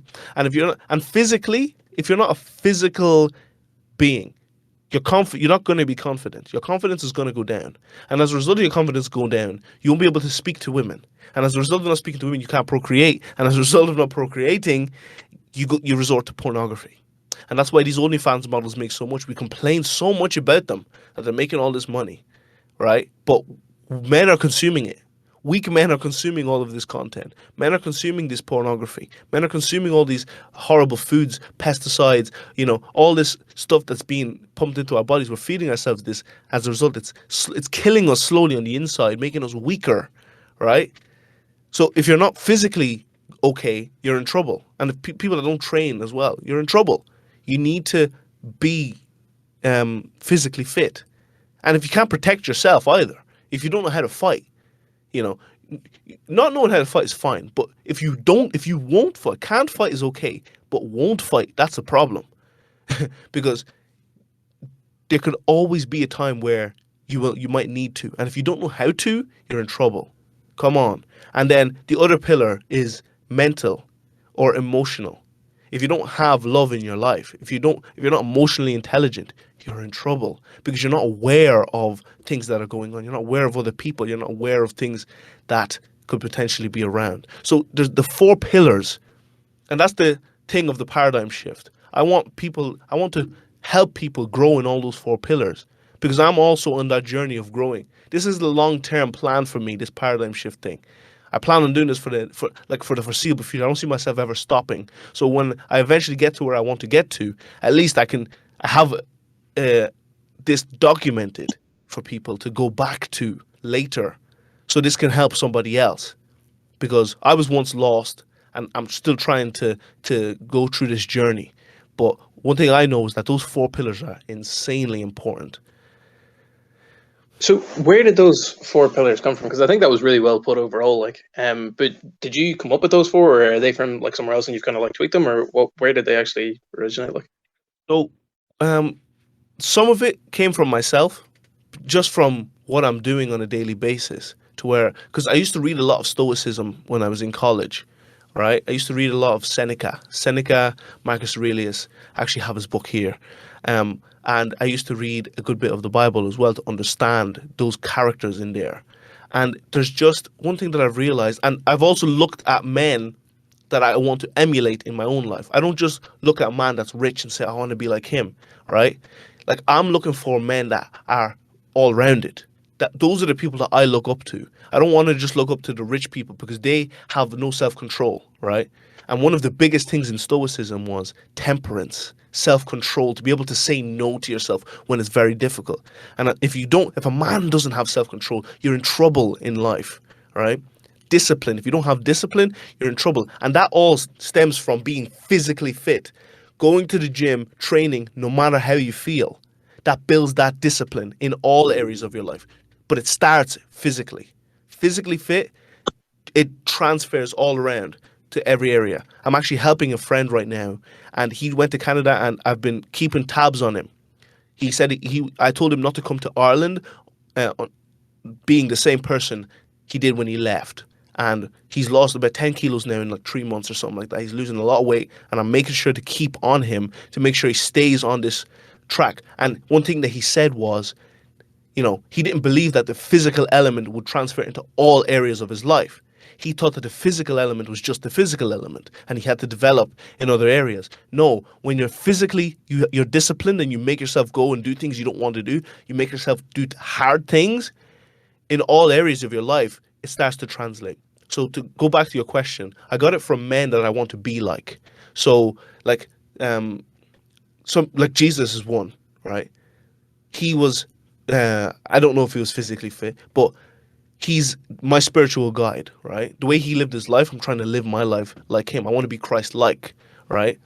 Um and then other people that really inspired me, you know, in lots of different areas. There's one guy called Hafiz Bauku. He's the host of the Roommates podcast, right? And he has something called the Standard, and it's called the Standard for Men, where men are developing in all areas of their life. Because I really resonated with his message. So if you ever want to look him up, just look up the Roommates podcast. And a lot of stuff that he spoke about there, he's a really astute individual. Jordan Peterson is another person that I really enjoy listening to. Alex Hormozy is another person I really enjoy listening to about finance and stuff like that. And, you know, trying to develop in all those areas. Like, to be honest with you, I don't really know where I got. Like, was there a certain place I got all those things, or did I just kind of put them together? I don't know. But from what I've seen, the men that I want to be like, the family men that I want to be like, because I want to be a family man, because I got married and I got married young, as to be intentional about that. And the men that I tend to look up to, they're married, they have their children, they have a great spiritual life, and they're financially free or financially in a good position. And they're very in-depth thinkers. Those are the people that I want to be like. So I'm trying to emulate that by putting those four pillars in place. And as a result, I can always measure myself on all those areas. Okay, I'm lacking here. Why? Okay, I need to tone back on maybe a different area so that I can balance out on all the areas. And I think that's really what's been working for me. But once again, I'm on this journey. That's why I'm doing this, you know? Yeah, no, I get it.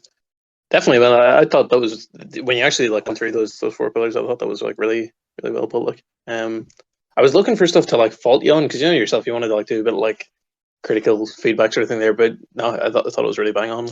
Yeah. Um, Yeah. I put a lot of thought into it. I think yeah, it's very necessary. And, going back into the conversation we were having to where if people aren't, astute in all those four areas, those four pillars, they're in trouble, period, because you're going to rely on somebody else to to feed you and your family. And, you know, our job is to be the heads of our home. But we can't be the head if we don't have control over what happens in our home, right? And that's like that's just how it is. The reason why Jewish people are extremely wealthy, I was listening to a Jewish guy and he said that their belief, the reason why they're so wealthy is because they own like everything. All like they might have basketball teams, all this stuff. It's because they believe their fundamental belief is that there's no man that can be above them other than God. You know, they serve no man other than God, which is why they're all business owners and they have so much ownership over a lot of stuff because no man is above them other than God. And as a right. result of that, like you can see how things can change. Yeah. Who was the Jewish fellow you were listening to out of interest? Beryl Solomon, yeah, Huh. on YouTube. You should definitely watch his videos. People that are listening, go and watch his videos because he gives Jewish business secrets. He's been giving this information there for free. You know, he's telling us about it. People are going against Jewish people, but like he's just going to embrace it that they are who they are. They are owners of industry. They are all of this stuff. But this is his Beryl Solomon is his name. Definitely check him out. And you know, Seriously. I take pages from that because it's very interesting. No man should be above me other than God, which is why they're all owners. And another thing Yeah. is that they're community orientated. You don't really have haters there like that. But Ireland, we actually spoke about this before.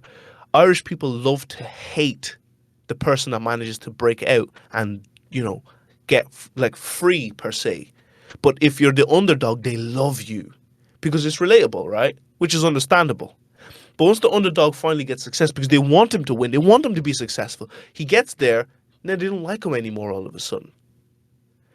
Maybe it's because it shows them a mirror up to their face to say, he could do it, and you have the potential to do it, but you're choosing not to. And that's the problem. Yeah, I think that's really interesting. The fact that those two things tie together in that way, right? Because first of all, just the reason I asked you about the like who the Jewish person was. So there's this podcast that I listen to on YouTube as well called I think it's Living L'chaim, right? And it's basically like just these two Jewish brothers, and they like interview other people who are like also like Orthodox Jews, and like the stuff they go through is like really really interesting, and like find out about like their community and all is like I think it's great. Like but the the thing that I think is quite interesting about the underdog thing, right, is that surely so what you're saying about like Jewish people getting a fair bit of hate, right, is definitely valid, right?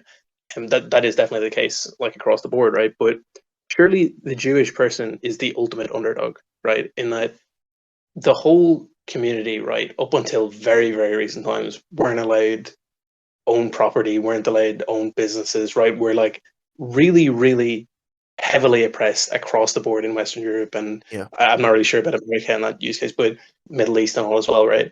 That they basically had no rights for the vast majority of their existence, right? Yeah. And yet they're kind of like the stigma that is directed towards Jewish people is that oh sure they run everything, right? There's like all of this. It's almost the stigma is based on them being the opposite of an underdog, which is like it's very hard to reconcile those two things, right? And I think that's the real hole in people who have hatred towards Jewish people in general is that um, that just can't be the case, right? That Jewish people have this like unfair advantage on everybody else. Like, so I think that's a really interesting intersection that is often like way overlooked with that sort of thing. And Yeah. that's, to be fair, the whole attitude of the reason that they're so successful in business. And I think that's of that podcast. This is like one of the main things that they go through is that like why is that, and trying to like uncover like what the reason for that would be. Mm. I think that's definitely a driving force. Is that like if you're neglected and kind of pushed under the rug for so much of your own history, I think that is a driving force to why they are so. And even if you look at like the religious practices and stuff that they actually observe, they're all very much based towards, like I would say a lot of the schools and stuff that they would go to, a lot of that translates very directly to business. Yeah. Um, so there's a lot of, I'd say there's like plenty of different reasons for it, but yeah, it's definitely an interesting topic. Probably, to be honest, something you could talk on for a lot longer. I'd say. Definitely. I think people are envious of Yeah, big time. what they've achieved in such little time. Envious. Like, but how couldn't you be? Because they were blocked from every angle, every area until, you know, um I think it began with lawyers in America. Correct me if I'm wrong. It began with lawyers because divorce lawyers didn't want to divorce people because they were Christians and they didn't believe in divorce at the time, right? So the Jewish people stepped in and became divorce lawyers, and as a result, a bunch of people started getting divorced, and they built wealth up that way. That was in some areas, and in other areas maybe. But as a result of that, the thing about it is that they don't just get successful on their own. Once they get up, they put other people on from their community, and then they give people money and stuff like that. And you see kind of like the Asian populace doing the same thing. They'll come to a country, and when they're new to the country, they'll have people that are in this country as well. They'll pull money together, they'll give it to them so they can start a business for themselves. You don't see that in African like, at all, like zero. And I can say, being Irish people don't do that either. You know, I think it's funny that Irish people probably when they went abroad, like you see, like when there was, we'll say, like larger Irish communities in like cities in America and England and places, that they would have had like a fair presence in like um we'll say like the legal system and in police and in various different like bits of business. So they definitely used to do that, but I would say that's increasingly probably not the case. yeah, Which is very hard to determine why that actually is, but I think yeah, that kind of giving other people in your own community a leg up, um, it is definitely less prominent among certainly Irish people. I can't really speak to other examples because I don't really have like many other examples yeah, to speak to there. But yeah, it's a mad interesting one. yeah. People are very envious of each other. They don't want you to do well, or they want you to do well, just not better than them. And that's That's very exactly it. prominent. Very prominent. You can see that everywhere. I think that's kind of a almost like a teacher type mindset that if you're working with someone who is effectively your coworker, right, you want to see them do well up to a certain point because there's a novelty in it, right? That it's like even if you've helped them get to that point, you've helped them excel in their career, and it's like it's not threatening up to a point, but once it gets threatening, you can see like definitely a switch in people's attitudes when you kind of reach that threshold. I think different people 100%. have different like some people never really hit that. Some people don't really care. They're just like they want to help out other people, and that's Hmm. I would say not really that common. But I would say the vast majority of people do have that point at which they're like, okay, it was good that you're progressing up to this point, but can you put the brakes on a wee bit here? Like, Tone it down a little bit there. I don't want you making me feel bad about myself. yeah, exactly. You know, and once again, it's the insecurity of people and stuff like that.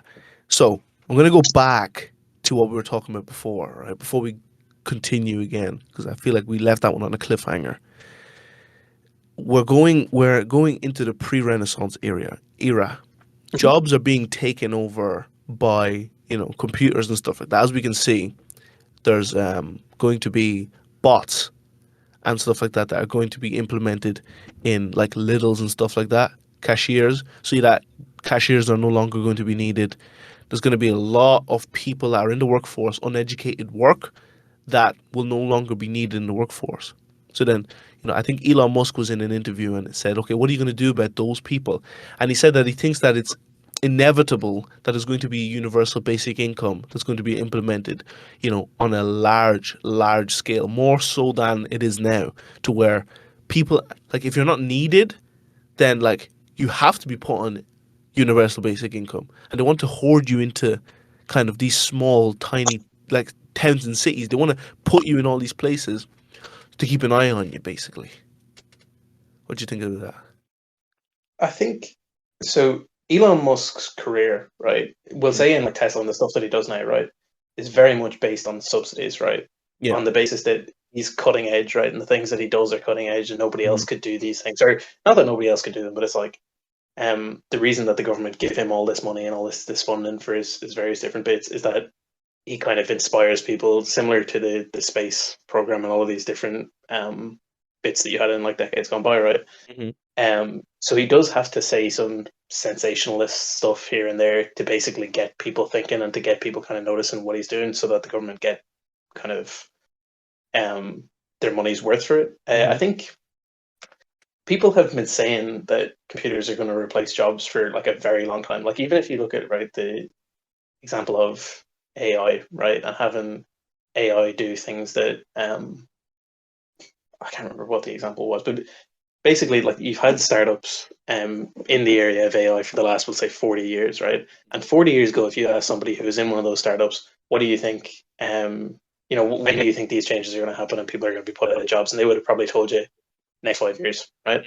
And people still say that exact same thing, despite the fact that we haven't really had that much breakthrough in Mhm. AI specifically, apart from, we'll say, like maybe that's a complete ignoramus like Mhm. comment there. But, you've got like specific things like AI being able to beat people playing chess and things like that.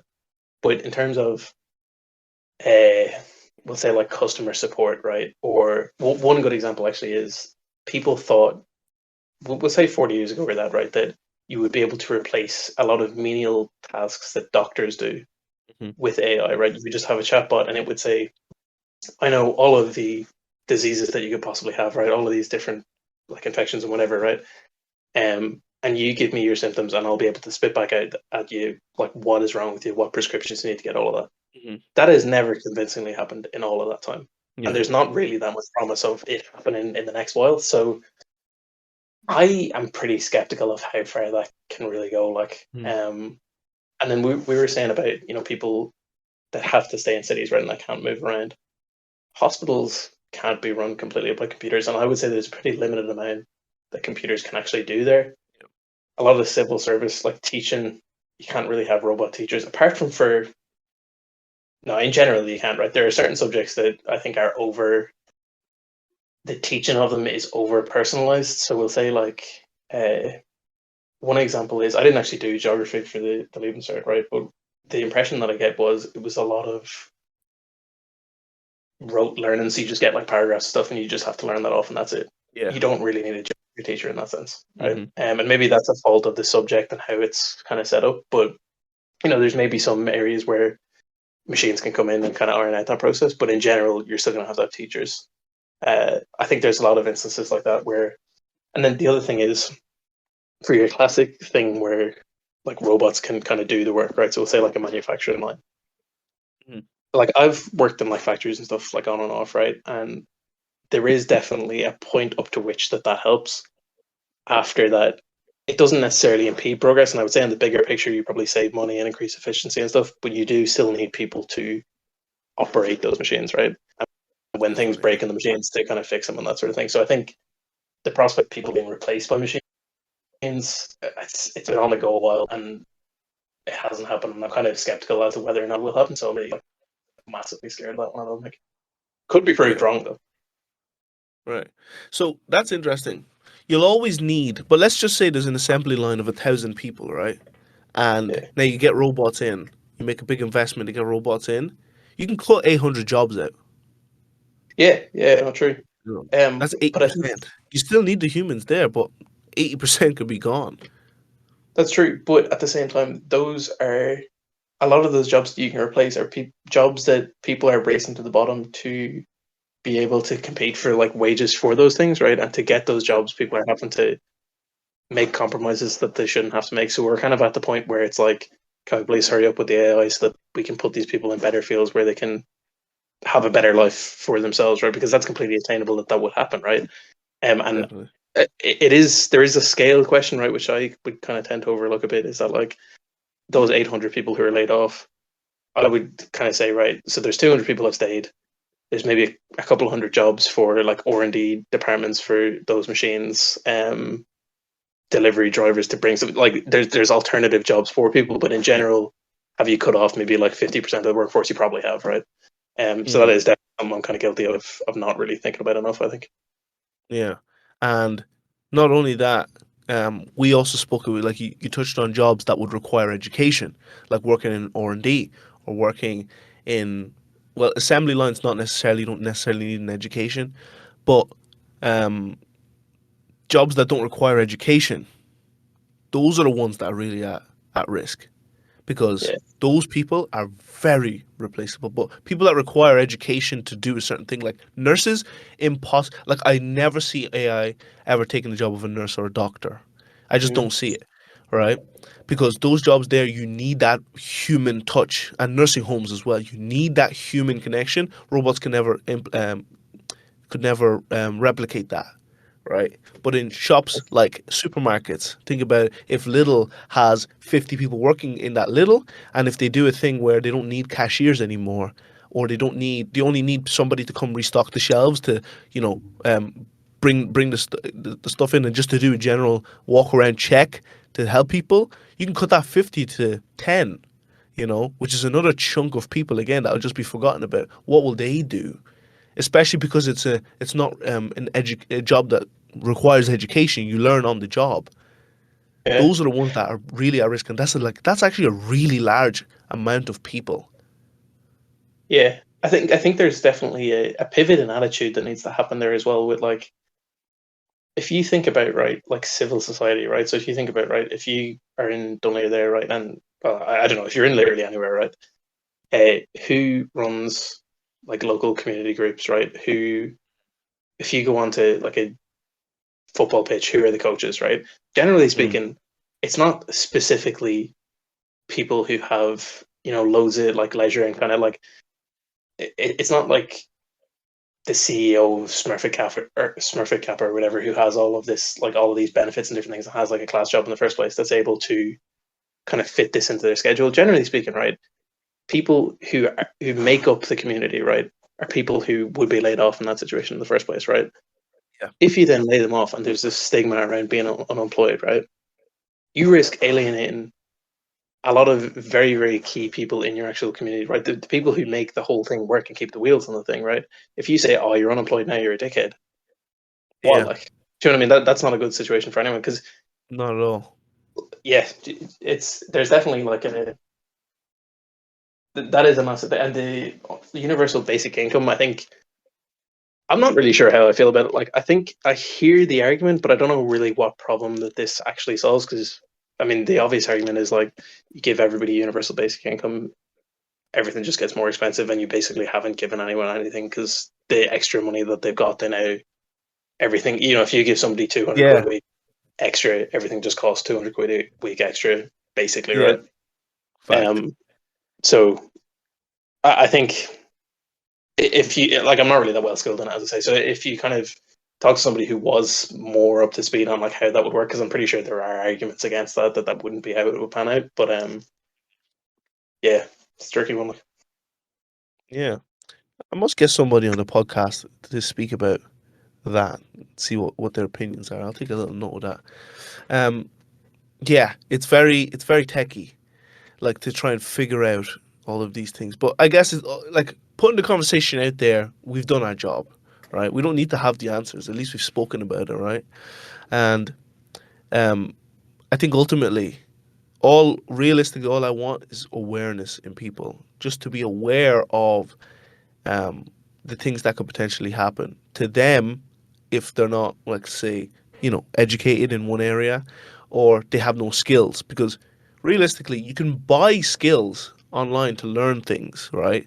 You could buy, you can make, you can buy skills to make a million quid for like maybe 50K, right? If you bought courses and stuff like that online. and just started educating yourself that way instead of going the conventional route, but going to college and stuff like that. Like that type of education that's what I'm talking about as well as college, right? You could buy €1 million worth of skills for 50K to make €1 million, right? But it's just a matter of implementing it and putting it to work, increasing your priorities and not being like like I really think the pre-Renaissance era is upon us. Like I don't know why I feel it so deeply in my soul, man. Like, and I think that's probably why I'm so big on trying to make this awareness thing so prominent, because I'm already seeing it where people are making just enough to get by, but no more, and they're kept there, and because they're not um like thinking or taught how to think. They're just kind of taught what to think, and they're just doing what they've been taught to do instead of kind of breaking outside of that barrier. And I just I feel like what we're going through right now, it will only get worse. Another thing about that type of government control and why it's not necessarily a good thing, and how like it's happening in front of us and we don't see it. It's the inheritance tax. If you have a house, your parents give you their house right when they die. Automatically, before you can even do anything, the government is coming to take 30% of the property value. So they could have bought it for 100K. But because after how many years the mortgage is paid and they've died and they've passed it on to you, it's gone up by 500K. It's now worth 600K. You now have to pay 30% of that to inheritance tax to the government on a property that has already paid tax. Your parents have already paid tax on the money they've used to pay off the property. You have to now pay tax again for 30%, but they need that in cash. Most people don't have that type of cash to pay it off. That's why a lot of people sell their parents' homes, because they can't afford to actually buy or to give the government the 30% in cash, right? So if there's a property, let's just say the price has gone up to £1 million after 40, 50, 60 years, right? £1 million, 30% of that's 300K. Who, like we were talking about regular people, working class, who's going to have 300K, even if you have your pension? That still won't cover that 30% that you need to pay on that property. And that's what I mean when I'm saying that it goes back to the pre-Renaissance era where the hierarchy of kings and queens owned everything, and the only people that were okay were the merchants that would be traveling from town to town to do commerce, right? Of those times, they were kind of wealthy as well, but mainly the kings and queens, and everybody else kind of got the peanuts that were left over, and as a result, they owned everything as well. You couldn't really own your own thing. So when we look at houses, you know, 30% of that gone automatically. You have to sell it. Who's going to buy it? The government. And what are they going to do with it? Rent it. So you'll be forever in that cycle of no ownership. You'll never be able to own. Yeah, I think what you were saying about like you couldn't really like explain why you're like preoccupied with this and like why this kind of presses on you so much, right? Part of it maybe is right when you think about, we'll say pre-Renaissance, right? You didn't have the printing press, right? And they came out with the printing press, and they reckon like a lot of the progress that was made on the back of that, and kind of people being more open to new ideas and things, was on the back of the printed word and being able to print off like pamphlets and like newspapers and different things, right? And if you think about from there, right, the progression pretty steadily of the spread of information until you get like TV and then you get the internet, right? We'll say the early internet because I kind of have a bit of a bone to pick with like the internet kind of where it is now, right? But from the start of the printed press, right, to that point is just this explosion of like information and ideas and different things. And I think now that we've already had all of those, right, the lid has kind of been put back on a lot of this. So I would say the internet has been pretty pivotal in doing that, right, and kind of putting us in the point where the information that you get given is the information that's been sponsored, right? Where previously, you could have different television stations, right? Um, that will show you certain things depending on like what you're interested in, that sort of thing, right? If you were interested in something that's not necessarily like the complete like mainstream, or you're kind of interested in, let's say, like left wing sources of information, right? You can go out and you can make it your business to go out and read into these, right? And that would be your source of information. And you can get it from other places, but you have an opt in or an opt out depending on what you want to do. You don't really have that anymore, right? Everybody's on social media, right? Everybody uses the internet, and that is heavily swayed by what is pushed on you rather than what you actually go out looking for. And a lot of the time Mm. as well, people find themselves becoming interested in things that they're not actually that interested in, but it's just kind of been pushed on them, and it's grown as a result. So we'll say you see like a lot of right wing sort of stuff. We'll say around the time of like Brexit and the Trump election and whatever, right? And there was all that controversy about the Cambridge Analytica and kind of Facebook Yeah. basically pushing all that stuff and making that, propagating that and making those ideas more popular, right? Um, I feel like we've kind of reached the end point of that freedom of ideas, and it's basically, where do we go from here, right? Because there's not going to be a second, or it's easy enough to say that there's not going to be like a second advent of something, or there's not going to be more new inventions put out. We're kind of at the end of, we're just at like a plateau of innovation and that sort of thing, right? It's cheap talk, right? Everybody kind of says these things, but it's because it's hard to visualize what comes next. But I definitely would find it hard to envision like what does the next stage of freedom of ideas actually look like. Um, Yeah. like what is the next printing press? And I don't really think there is a next printing press. I think we've kind of peaked, and now we're at a point where what you know is what you've been fed, basically. Mm. Which is Yeah. kind of that's the worrying thing about the almost, right. You're saying about the pre-Renaissance thing, right? This is almost like we've been in the Renaissance period up to now, and this is now post-Renaissance. What happens next? Do you need a second one? And what does that look like? It's just kind of, it's hard to predict what. Um, I think it's easier to view this as post that period as opposed to pre what comes next, because we don't know what that's going to look like. Okay. Yeah. I think my take on that, very interesting, would be that, um, you know, you probably know this already. History always repeats itself, right? You know, with people, if you want to figure out, like, one thing that has never changed, the only thing that has changed in all of human history is our environment and what we're exposed to, right? But not like realistically, the stuff that we value, nothing really has changed. Humans have not changed in all of history. The people that killed Jesus back then are still around now today. The Pharisees, Sadducees, all of that stuff. They're still around. If he came today, they'd kill him again the same way, right? Those things, humans don't change, environment changes. And as a result, because humans don't change and we never necessarily learn, history repeats itself. So as in every society that has been started, all fell probably due to the same thing because they all have the same similar people, right? They fall, builds up again, they have a new awakening, it falls again, over and over again, and we're just in another rise and fall of a potential society. We might not see. I feel like the world's going to be a completely different place when America falls, or if China's in power. Who knows what the next?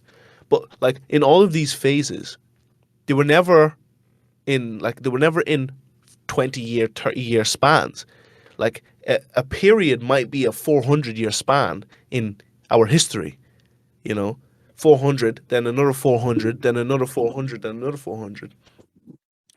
Like just before we hopped on this, I was listening to a documentary about the Moors. Have you ever heard about those? Is like in Spain and the, Yeah. So the yeah. Moors, they ruled Spain and Portugal for 400 or something years. You never hear anything about them because there was a rise and fall of that society as well, right? Just like with the one that we're currently living in right now, who knows if we're at the rise or if we're at the fall of it. But we don't know where we are, but we're in a period. We just don't know necessarily which place it is. But things always go back to the start again. to where a select group own it, then it splits out and everybody can own it. Then after everyone can own it, then it um it's eventually recollected by a collective again, and then it's redistributed again over and over throughout history. We see this stuff happening. Yeah, although I suppose, right, it's a question of, so if, history is that like cyclical sort of societies being built up and then they crumble, right? Uh, it's a question of, we'll say the next thing that comes along here, is it more or less positive than, we'll say, what would you call like the current one? Is kind of like the American globalist sort of Yeah, culture that we live in, right? It's we all kind of believe the same sort of things about like freedom and kind of uh, human rights and that sort of thing, right? That the next thing that comes along after that, I would does it look the same, at face value, but has like slightly different stuff going on under the covers, or it basically, do we get another American type setup with the same sort of narratives, or do we go back to like a more regressive sort of thing, like, is the next thing to come along like sort of the Middle Ages, where a lot of the narratives are just like completely bogus things, that like the values that the society lives by are actually like a lot less positive than the ones that we have now, or is it even something like that's better than what we currently have? Because like obviously a lot of the values that we currently have, they're not always lived out completely, right? You've got like a lot of things, whether it's in Europe or America or anywhere, that they say one thing, but in actual fact, it plays out quite a different way. So is the next thing then to kind of correct that, or yeah, it's very hard to tell. Like, because it could be a thing of coming to the end of this period in history. We might find ourselves kind of pessimistic about what comes next, but it might end up being a more positive thing. So it's very hard to kind of tell what way that'll go. Like, yeah, yeah, definitely. History tends to repeat itself. Human nature will never change, never. I just don't believe it. But environment definitely will. well, the You'll environment always is definitely going to change. As in, like, I mean, that's a pretty prominent one at the minute. Is that like we might yeah, not have much of an environment really left to. I mean, like a physical environment. Like, right. that's a massive kind of thing that I think we're starting to come around to starting to like solve the problems with like the actual environment these days. But I think it's still something that's massively swept under the carpet, considering like the gravity of that whole situation. Like, Definitely. I think it's just going to be interesting to see how the next phase grows. But one thing that I can hold steadfast onto is humans never ever change. You want to figure out what people will be like in the future, look at the people of the past. You want to see what people are like today. You'll find someone like that in the Bible or in a book somewhere, and you'll know how to deal with a person like that. There's a really good book called The Laws of Human Nature. I'd highly recommend anybody go and read the book or listen to the audio book, and weigh people up by the characters that are in the book or audiobook, whatever your preference is. And you'll see that even people in 1700s, 1900s, typically the same. You can meet them today on a regular basis. Like you could be working, your manager could be one of these examples that they might have given in the book. It's just so interesting. And I truly believe it. I feel like human beings are just copy and paste. Environment is the only thing that changes, you know. yeah, I think Yeah, to be fair, like Irish people are quite an interesting example of that. In the sense that like we think about like Irish people, will say 30 or 40 years ago, and I feel like the image of them is massively different to how we feel about ourselves today. Um, definitely. or like I suppose you could probably say that about a lot of different things. Like if you look at like countries where like the economy just has completely changed the standard of living, like we'll say like Korea, right? Hmm. Koreans like used to be insanely poor, right? And in a very short space of time went to being like uh, by and large like a very, very wealthy society, right? Hmm. So in the space of that time, I would say Koreans probably look at themselves 60 years ago, right, and say, they basically don't even recognize themselves, but at the same time, they probably share a lot of the same qualities that if a 100%. Korean from today from like met somebody from those days, they would probably have a Yeah, lot in common. I think a lot of the same things. 100%. Like not even 100%, 1,000%. That is very, very true. You see that amongst people from all walks of life. Very, very intriguing. Um, but yeah, I think ultimately, like, this conversation was very fruitful in my opinion. I think I learned a lot. I think people listening will have gained a lot of value from it. I still feel like there's so many other things that we could potentially talk about. We could still talk about, we haven't even dived into AI. We could have dived into that. There's, um, religion is another one that we could have dived into, and we could have spoken even more about wealth and, you know, like different groups throughout society. I feel like we could literally speak on all of this stuff for hours upon hours upon hours, but I know because of TikTok, people span.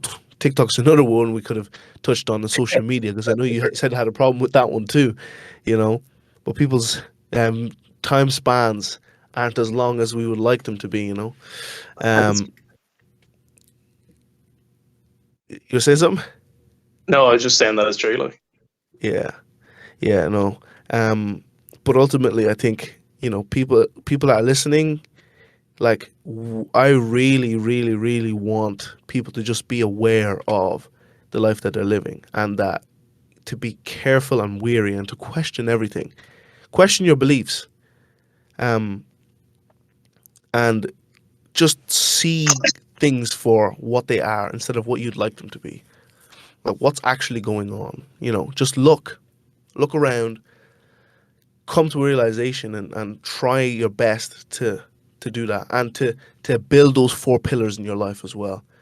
Those four pillars are so important for you, and to get skills to be able to do things for yourself and for your future family, and to try and set yourself up, because you know if there's a new renaissance period, let's say the new renaissance, right, to where things are completely different and you don't have any control, like what Patrick said earlier on, the haves and the have-nots, like which side do you really want to be on? And the people of the paradigm shift, I believe, are going to be on the side of the haves. It's a sad reality to think, oh yeah, but the have-nots too. It's sad, but if they don't want to wake up, you know, those it says in the Bible, Jesus says, um, those who want to hear, let them hear. Those who want to see, let them see. Some people will be willfully blind, willfully deaf, and they don't want to hear what you have to say. They'll just do what they're told, and there's nothing you can do for those people, right? All you can do is, do for yourself and try to improve on the things that you have and develop in those areas, and to have conversations, right? Because I think conversation is just so important. That's why I'm so happy that I have this format, I have this podcast. I can bring people like Patrick on to just discuss, just to talk, right? Um, really appreciate it, Paddy. yeah, no worries, man. Really enjoyed it as well. Like, Yeah. I think it would be definitely good to do this again because we still have more things that I'd like to talk about. Maybe we can bring you on again next week or something like that. Who knows? yeah, no, definitely more than happy to tap on at Yeah, any other stage. Cool. 100%. Okay, people. Thank you a lot for listening. Do you have any words that you want to give to the people? Just follow the four pillars, boys. Yeah, follow the four pillars. All right. Right. Thank you a lot for listening. I will see you lot on the next week episode. Peace. Don't forget to leave a like, leave a rating, and share the podcast to as many people as you can because I want more people to be aware and to wake up. Okay.